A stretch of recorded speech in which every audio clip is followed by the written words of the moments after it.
Bonjour à tous, Monsieur Minard du l'ICES à Quimper. Donc, je suis ici pour vous présenter le BTS Conception des processus de réalisation de produits, le BTS dit CPRP. Alors, au travers du petit diapo qui est là, je vais essayer de vous expliquer ce qu'il en est. Alors, le profil des étudiants qui viennent en BTS CPRP, c'est des bacs STI 2D, toutes spécialités. On a également des étudiants issus de filières bacs généraux, ainsi que des bacs professionnels TRPM. D'autres candidatures peuvent se proposer et ce sera après une étude. Voilà. Donc la formation, dans les grandes lignes, on y fait de la conception mécanique. Donc la conception mécanique, c'est du dessin et de la conception assistée par ordinateur. Nous, on utilise aujourd'hui Fusion 360. J'imagine que la plupart d'entre vous utilisent du SolidWorks, peut-être du CATIA. Ce sont des modeleurs 3D qui ont de fortes similitudes. Donc, leur intégration est relativement simple. Ça, c'est une partie de notre activité. Une grosse partie de notre activité sera les méthodes de fabrication. Donc, fabrication de pièces mécaniques. Donc, sur la gauche de l'écran, vous pouvez voir une photo d'un véhicule de sport. Et juste en dessous, vous avez ce qu'on appelle une boîte de vitesse.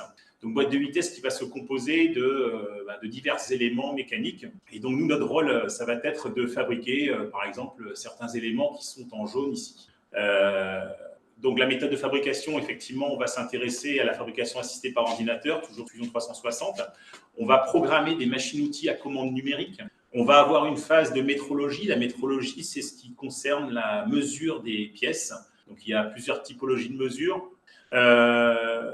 On peut mesurer directement aux ateliers, au pied des machines. On peut faire du contrôle final. Donc là, on va utiliser des machines un peu plus évoluées, comme des machines à mesurer tridimensionnelles. Il faut savoir que notre ordre de grandeur de travail est de l'ordre du centième de millimètre. Donc, on peut se demander pourquoi. Eh bien, c'est parce que les ensembles mécaniques qui vous entourent, donc par ensemble mécanique, j'entends le véhicule qui est devant vous, par exemple, mais ça peut aussi être un porte-avions, un sous-marin, un train, des machines dédiées à l'agroalimentaire. Ça peut être également des bateaux de course au large. Voilà, tout ça. On va également avoir un pan de gestion de la fabrication. Donc, gestion de la fabrication, ça veut dire comment est-ce qu'on va gérer un atelier de fabrication mécanique, comment est-ce qu'on va gérer des opérateurs sur machine-outils, comment est-ce qu'on va gérer l'organisation générale d'un atelier. Un pan très important également, c'est la qualité. Beaucoup des entreprises avec lesquelles nous travaillons sont soumis ou se soumettent à des normes, par exemple la norme ISO 9000, qui nécessitent en fait des gens formés sur le sujet. Vous imaginez bien que lorsqu'on fait des pièces d'avion, il ne s'agit pas de faire n'importe quoi. Donc les pièces doivent être contrôlées suivant des règles et des procédures établies. Et ça nécessite énormément de rigueur, en tout cas. Troisième pan de notre formation dans les grandes lignes, c'est la fabrication.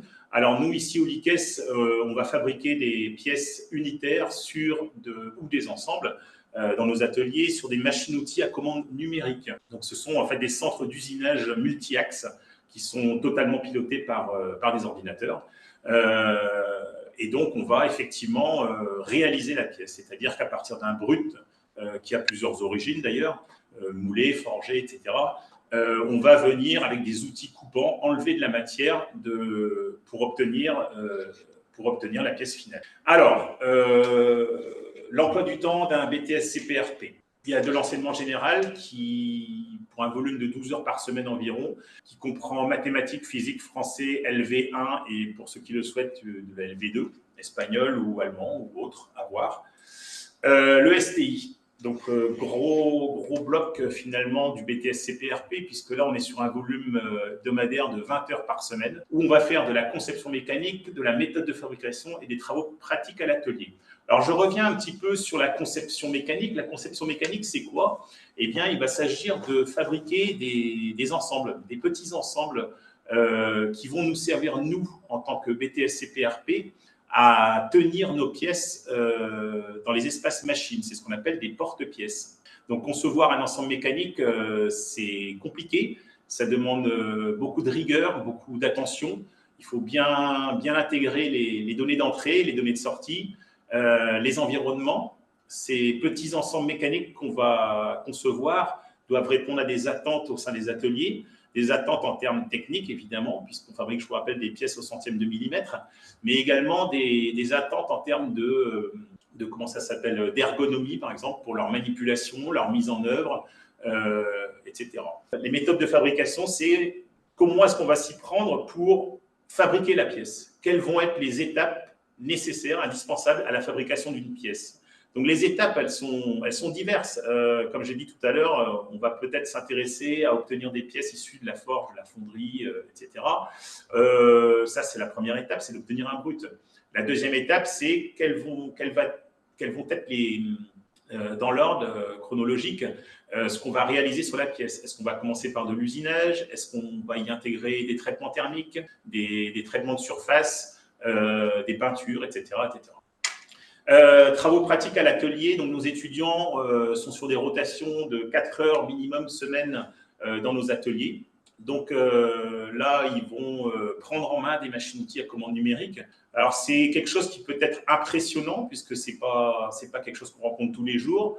Il faut estimer qu'un étudiant qui rentre en CPRP au mois de septembre, là, on est le 20 novembre. Aujourd'hui, ils sont en mesure, en tout cas, de démarrer les machines, intégrer des programmes à l'intérieur et de lancer un usinage. Donc, en l'espace de 2 mois, un étudiant issu de STI est tout à fait en mesure de lancer une production et de la contrôler en partie. Voilà. Donc, la suite, nos volumes d'étudiants par promotion, les étudiants sont au nombre de 15 maximum par promotion. Donc, nos objectifs sont divers. Analyse des données, des données clients, dessin de définition, c'est ce que vous avez ici. Je vais l'agrandir rapidement. Ça, c'est un dessin de définition qui va comprendre des spécifications, des dimensions, des spécifications géométriques dimensionnelles et il va falloir intégrer toutes ces données-là pour se faire une idée déjà de la pièce. Comment est-ce qu'on va s'y prendre? Donc, analyse des données clients, dessin de définition de pièces mécaniques, d'accord? Donc là, je suis redescendu très, très loin dans l'ensemble mécanique et je n'ai pris recensement des difficultés de réalisation liées à la morphologie de la pièce, aux matériaux, etc. Donc, bien sûr, ça inclut qu'on connaît les matériaux, on connaît les traitements thermiques, on connaît les méthodes de fabrication. L'étude de pré-industrialisation, donc définition des moyens de fabrication et la chronologie. Donc là, je vous le rappelle, de la fonderie, de la forge, et nous, principalement axés sur l'usinage. Pan très important et de plus en plus important dans notre monde industriel, c'est la définition des moyens de contrôle. Est-ce que je vais m'orienter vers des moyens de contrôle dits traditionnels ou vers des moyens de contrôle un peu plus évolués comme les MMT, ce qui n'est pas anodin puisque pour utiliser certaines MMT, il faut avoir un niveau de compétence qui est relativement élevé, donc ça nécessite des personnels formés. Gestion de la production, organisation humaine et physique des ateliers de production, ça coule de source. Gestion des contraintes liées aux normes et à la qualité. C'est ce que je vous disais tout à l'heure, notamment concernant les normes ISO.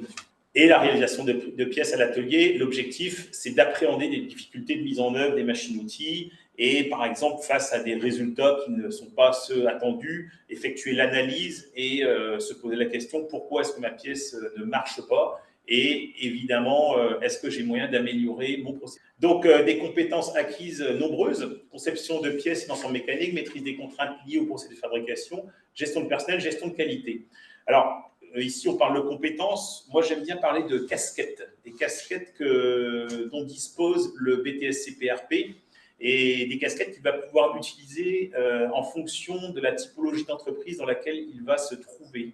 Effectivement, dans de très grandes entreprises, il utilisera une, voire deux de ces casquettes. Plus les entreprises seront petites, plus il va devoir intervenir dans divers domaines. Voilà. Alors ici, pour travailler où? Eh bien ici, vous avez une carte de France avec des grands donneurs d'ordre que sont Naval Group, Alstom, Framatome, Airbus, etc. Une carte de Bretagne, ici, où on retrouve effectivement du Naval, du Thales, de l'Airbus, du BIC, etc. Ça, ce sont les grands donneurs d'ordre autour desquels gravitent tout un tas de petites PME qui sont en forte demande de BTS-CPRP. Les poursuites d'études, c'est souvent des licences professionnelles. On approfondit les connaissances. Les prépas ATS, pour préparer des concours des écoles d'ingénieurs. Il faut savoir qu'aujourd'hui, on est à 10% on est à 90% de bac STI en BTS CPRP qui, pour la plupart, continuent leurs études. Les métiers, technicien méthode, production, qualité, chargé d'affaires, responsable d'unité de production, après quelques années de travail. Voilà. Donc, notre formation, comme vous l'avez compris, elle est fortement orientée vers la réalisation. Ici, on a un vilebrequin avec une analyse des efforts dessus, une fabrication de vilebrequin. Ici, fabrication de pièces à l'atelier. Normalement, c'est en très grand, hein, ça se verrait mieux. Ici, de la DAO, FAO, contrôle de pièces sur machine à mesurer tridimensionnelle. Autre point, l'alternance est possible dès la première année pour les étudiants issus de filières professionnelles et elle est possible également en deuxième année pour tous les autres. Donc, comme j'ai dit tout à l'heure, une forte demande des industriels, pénurie de personnel dans tous les domaines industriels, débouchés donc et choix professionnels assurés, c'est-à-dire que c'est vous qui faites votre choix finalement d'entreprise. Donc, si vous voulez nous rencontrer, on sera présent au salon Azimut de Quimper. Il y a également les portes ouvertes du LICES qui ont lieu les 6 et 7 février. Et ici, vous pouvez trouver un petit QR code sur lequel il y a un petit questionnaire qui nous permettra de vous contacter. Et si certains d'entre vous le souhaitent, il est également possible de faire des stages d'immersion. Mais dans ce cas-là, via le QR code ici, on vous contacte, on vous propose des dates et vous pouvez venir passer un temps avec nous au LICES, à l'atelier et en cours et discuter avec nos étudiants. Je vous remercie. Merci beaucoup, Monsieur Minard, pour cette présentation très intéressante. Et donc, on va laisser la parole à Monsieur Boucher pour la présentation du BTS Maintenance des systèmes. Donc, je vais vous présenter le BTS Maintenance des systèmes que l'on propose au lycée La Croix-Rouge à Brest. Alors, c'est une formation de technicien supérieur donc en 2 ans, hein, comme tous les BTS.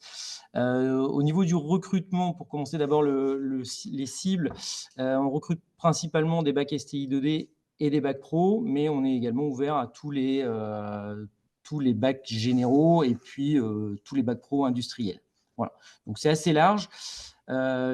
Principalement, il faut être intéressé par tous les domaines techniques, puisque nous sommes moins spécialisés que mon collègue de précédent. Alors, au niveau des heures d'enseignement, comme dans tous les BTS, on va retrouver un tiers d'enseignement général, hein, grosso modo, où on va faire un peu de français, d'anglais, des maths, de la science physique qui est vraiment appliquée au métier. Et puis après, on a 2 tiers d'enseignement technologique et professionnel. Donc, nous, les techniciens de maintenance, ils vont avoir une formation transversale dans différents domaines techniques, à savoir l'électrotechnique, la mécanique, l'automatisme et l'hydraulique. Donc, on est un peu des techniciens généralistes et moins spécialistes que d'autres domaines. Alors, peut-être, qu'est-ce qu'un technicien de maintenance et quel est son rôle ? Dans l'industrie, le rôle du technicien de maintenance, c'est de faire en sorte que l'outil de production, la machine qui va vous produire des briques de lait, des voitures, soit en état de fonctionner le plus longtemps possible et arrêter le moins souvent possible. Donc, il y a 2 grands domaines dans la maintenance. Il y a la maintenance préventive et la maintenance corrective. Donc, dans la maintenance préventive, on va être dans l'anticipation de la panne, en changeant les pièces qui sont des pièces d'usure, des joints, des pièces mécaniques qui vont s'user, des roulements, etc. Et puis, il y a un deuxième grand domaine qui est la maintenance corrective, où là, il faut rechercher la panne, donc faire du diagnostic, et une fois qu'on a trouvé la panne, effectuer les réparations. Voilà. Les autres domaines dans lesquels le technicien de maintenance va intervenir vont être la sécurité des biens et des personnes, donc la mise en sécurité des machines, la mise en sécurité des gens qui travaillent sur les machines. Et puis, un autre point important, c'est toute l'organisation de ces activités de maintenance. Donc, j'ai évoqué le côté préventif et le côté correctif. Quand on doit réparer une panne, c'est en urgence en général.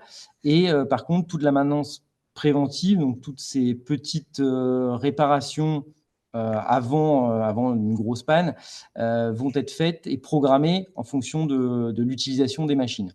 Et donc, pour ça, il faut organiser l'activité de maintenance et surveiller les coûts. Donc, on a une partie du travail qui consiste aussi sur le volet financier à essayer d'identifier un peu où je peux essayer de gagner de l'argent, de façon à réduire mes coûts. Par exemple, on essaye d'arrêter, quand on arrête la machine une fois, ça a un coût d'arrêter un système. Donc, on va essayer de faire plusieurs petites interventions au lieu de les faire une par une, 3 fois dans la semaine. Voilà. Et puis, il y a une partie amélioration des machines de production. Donc, ce sont des petites améliorations. On ne fait pas de l'amélioration ou de la rénovation complète de machines. Hein, ce n'est pas le rôle du technicien de maintenance. Par contre, par rapport à des pannes qu'on identifie, on va choisir d'améliorer petit à petit la machine sur des petits détails qui posent souci. Voilà, alors tous ces domaines-là sont balayés à l'école, mais également en entreprise, avec des stages. Donc, il y a 4 semaines de stage en première année qui sont consacrées à la maintenance préventive, et puis 6 semaines en deuxième année pour une amélioration d'un système. Alors, les compétences que va acquérir un technicien de maintenance pendant la formation, c'est de la rigueur, parce que quand on démonte un système et qu'on a 200 pièces à démonter et à remonter, il ne faut pas en mettre partout. Donc, il y a un ordre logique à respecter. Donc, il faut être logique dans ce qu'on fait. Cet esprit logique qui sert aussi quand on fait une recherche de panne. Et puis, il faut être capable de communiquer, parce que c'est un travail qui se fait souvent en équipe. On va travailler à plusieurs. Chacun va travailler sur sa partie du système. Et du coup, il faut être capable de communiquer techniquement entre les personnes. Donc, voilà pour le métier, ce en quoi il consiste. Alors, au niveau de la formation, voilà un exemple d'emploi du temps à peu près de ce que font les étudiants. Alors, tout ce qui est en jaune, ce sont des heures qui sont faites en demi-groupe. Pour vous donner une idée, donc il y a pratiquement les 2/3 des heures qui sont faites en demi-groupe. Donc, nous, on a à peu près 25, 26 élèves par classe. Donc, ça fait des groupes entre 12 et 14. Puis après, il reste quelques heures de cours généraux. Donc, à chaque fois, on a 2 heures tout ce qui est domaine technique, donc l'analyse fonctionnelle, la mécanique, l'organisation de la maintenance, l'automatisme et puis l'électrotechnique. Chaque domaine technique est balayé individuellement. Et tout ça, toutes ces compétences-là vont être regroupées dans une matière générale, donc toute la partie technique en atelier, où là, on va vraiment travailler le démontage, le remontage des systèmes. Voilà. Après, nous, on propose de l'apprentissage. Donc, il y a quelques heures supplémentaires pour les apprentis pour arriver à un volume de 35 heures semaine, puisqu'ils sont salariés. Et donc, on propose l'apprentissage aux étudiants à partir de la deuxième année ou pour les étudiants qui étaient déjà alternants en lycée professionnel. On propose également une option BTS Prépa, donc qui consiste à avoir des heures supplémentaires de maths et de physique avec une école d'ingénieurs proche de l'établissement et qui permet d'envisager une poursuite d'études dans le supérieur au niveau ingénieur. Voilà, au niveau de la poursuite d'études, donc une bonne partie de nos étudiants poursuivent, soit en maintenance portuaire et navale. Donc, nous, on a deux partenariats avec l'UBO sur le portuaire et le naval et puis sur le drone maritime. Voilà, donc ça, c'est pour atteindre un niveau L3. Et on a tous les ans 2-3 étudiants qui vont en prépa ATS. Voilà. Les métiers, c'est tout le secteur industriel, donc ça peut être de la production, l'agroalimentaire, du pharmaceutique, le naval, l'automobile, et puis tout ce qui est production d'énergie électrique aussi, qui recrute dans le domaine de la maintenance. Donc, voilà pour les différents métiers. Quelques plus sur la formation sur le BTS maintenance. Ce qui est intéressant, c'est le temps passé en entreprise, puisque sur l'ensemble des 2 stages, ça fait 10 semaines sur les 2 ans, pour ceux qui sont en formation initiale et pas en alternance, puisque les alternants, eux, passent une trentaine de semaines en entreprise par an. On propose également le stage de première année, de le faire à l'étranger, donc avec le programme Erasmus+, qui représente 8 pays avec qui on est partenaire. Et puis, la possibilité, donc je l'ai évoqué, de l'apprentissage en deuxième année. Et donc, l'option BTS Prépa, éventuellement, pour ceux qui souhaitent se former et progresser vers une carrière d'ingénieur. Voilà. Très, très intéressant. On voit bien la différence avec, enfin, je pense qu'on voit bien la différence avec le diplôme précédent. Et maintenant, justement, on va laisser Monsieur Hutto nous présenter le BTS réalisation des systèmes automatiques. Donc, je vous laisse la parole, Monsieur Hutto. Moi, je m'appelle Frédéric Hutto et je suis enseignant donc, en conception en automatisme. Et on va vous présenter la formation de technicien supérieur en conception-réalisation de systèmes automatiques. Je dis on parce que je suis accompagné de mon collègue Monsieur Vabli, qui lui aussi est enseignant en automatisme. Bonjour. Nous aurons aussi deux de nos étudiants qui pourront témoigner après pour vous dire ce qu'il en est. Alors, je vais juste regarder où j'en suis ici. Donc, normalement, vous êtes sur la diaporama numéro 2. Ouais, c'est ça. OK. Donc, à qui s'adresse cette formation? Donc, pour nous, la conception en réalisation de systèmes automatiques, on recrute des bacs STI 2D, quelle que soit la spécialité. On recrute aussi des bacs professionnels en particulier ceux qui ont déjà fait un peu de maintenance, donc les bacs professionnels qu'on appelle MSPC, et puis aussi les bacs professionnels MELEC, c'est-à-dire métier de l'environnement de l'électricité et des environnements connectés. Et on a aussi des bacs généraux, toutes spécialités scientifiques qui viennent chez nous, qui postulent. On a aussi tous les ans 1, 2 ou 3 étudiants qui arrivent avec des parcours assez particuliers, et il y en a un parmi nous aujourd'hui là qui pourra témoigner de son parcours un peu particulier. Qu'est-ce qu'on fait en BTS RSA? Donc, quel est pour eux l'aperçu de l'enseignement? Notre formation, c'est de donner des compétences professionnelles dans le domaine, premièrement, de la conception mécanique. Donc, tout à l'heure, on vous a parlé de conception, réalisation, fabrication de produits. Eh bien, nos étudiants font aussi une petite partie sur la conception mécanique. Et qu'est-ce que ça veut dire? C'est qu'il y a des cours de mécanique théorique, étude des lois. Et puis, il y a aussi de la conception, du choix de composants, du dimensionnement, et ensuite l'utilisation de logiciels de conception. Alors, pour illustrer mon propos, vous avez deux visuels sur la diapo. C'est une machine qui s'appelle le banc de découpe de carottes sédimentaires. Donc, c'est une machine qui a été réalisée en projet par nos étudiants il y a quelques années. À gauche, en haut, c'est la machine réelle, fabriquée. Et puis, à droite, en perspective, là, c'est la modélisation volumique réalisée par les étudiants avec l'intégration de l'ensemble des composants. Ça, c'est pour la partie, on va dire, conception mécanique, mais il y a évidemment aussi toute la partie conception automatisme. Et donc, quand vous viendrez chez nous en tant qu'étudiant, vous allez apprendre les bases de l'électrotechnique. On va vous apprendre à choisir et implanter des composants dans une armoire électrique, une armoire de commande. Et vous allez aussi apprendre à réaliser les schémas électriques pour une machine.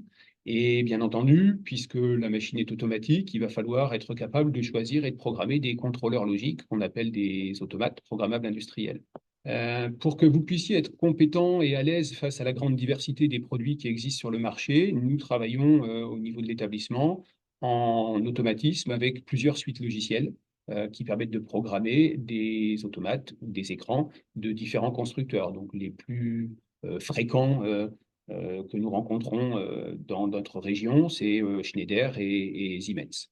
Il y a aussi une part de l'enseignement qui traite de la robotique, donc une partie robotique qui permet de faire ce qu'on appelle de l'intégration de robots industriels dans des systèmes.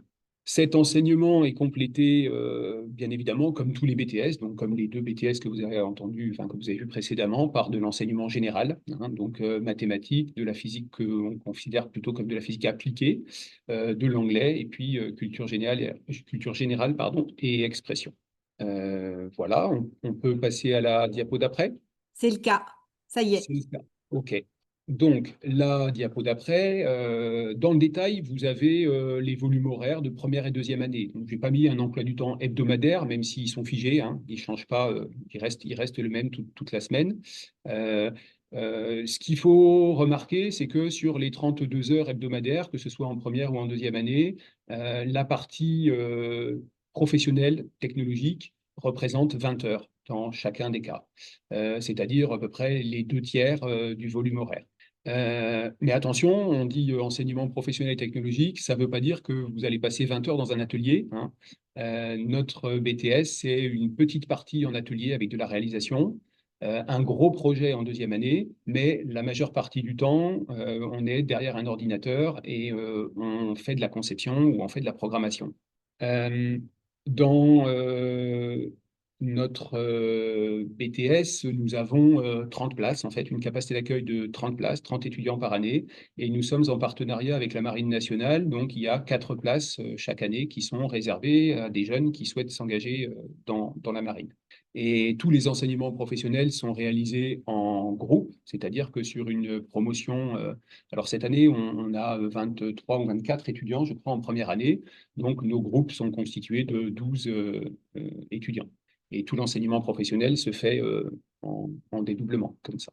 Dans le BTS, les évaluations, c'est-à-dire la manière dont on va voir valider les compétences, se font majoritairement sous la forme de ce qu'on appelle des contrôles en cours de formation. Donc, ce sont des épreuves ponctuelles qui sont proposées à des moments clés des 2 années. Quelques épreuves en première année, en particulier dans l'enseignement général, et la majeure partie des épreuves de l'enseignement professionnel sont évaluées en CCF en 2e année. Et il y a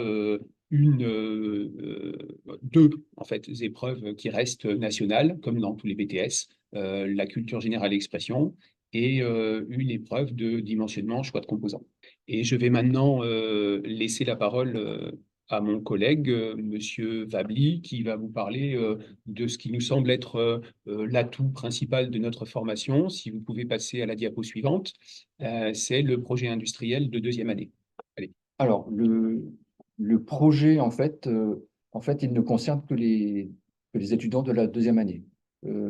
En termes d'horaire, en fait, on travaille sur le projet pendant 6 heures hebdomadaires, sauf en fin d'année où, pendant un mois, les étudiants vont faire tout leur emploi du temps donc, sur le projet. Alors, le projet, donc, c'est donc un projet pour faire une machine industrielle. Donc, on est contacté par une entreprise, en fait, qui va nous fournir un cahier des charges, où on va le rédiger avec elle, d'ailleurs, ce cahier des charges. Et donc, le but est de fournir en fin d'année un système à cet industriel. Donc, on peut voir donc, sur les diapos, là, donc, vous avez donc, le système terminé donc, sur la droite, et vous avez donc sa modélisation donc, sur la gauche. On voit bien évidemment que sur un projet, il y a une partie mécanique qui est assez imposante. Donc, les étudiants vont travailler sur cette partie mécanique, donc ils vont faire la conception, et vont participer donc à la réalisation de certaines pièces. Et bien sûr, la plus grande partie du travail, ça sera donc d'assembler donc le système. Une partie un peu moins visible, donc c'est la partie électrique, donc elle est enfermée dans une armoire. Donc les étudiants vont également travailler sur la conception donc de cette armoire. Donc il faut faire les schémas, il faut câbler selon donc les schémas qui ont été réalisés précédemment. Et ensuite, bien sûr, comme c'est un système automatique, il y a aussi une partie de programmation à réaliser, à installer donc, dans l'automate programmable. Sur cette machine-là que vous voyez, qui a été réalisée il y a maintenant 3 ans, c'est ça, si je ne dis pas de bêtises, 2 ans, c'était 2 ans. 2 ans.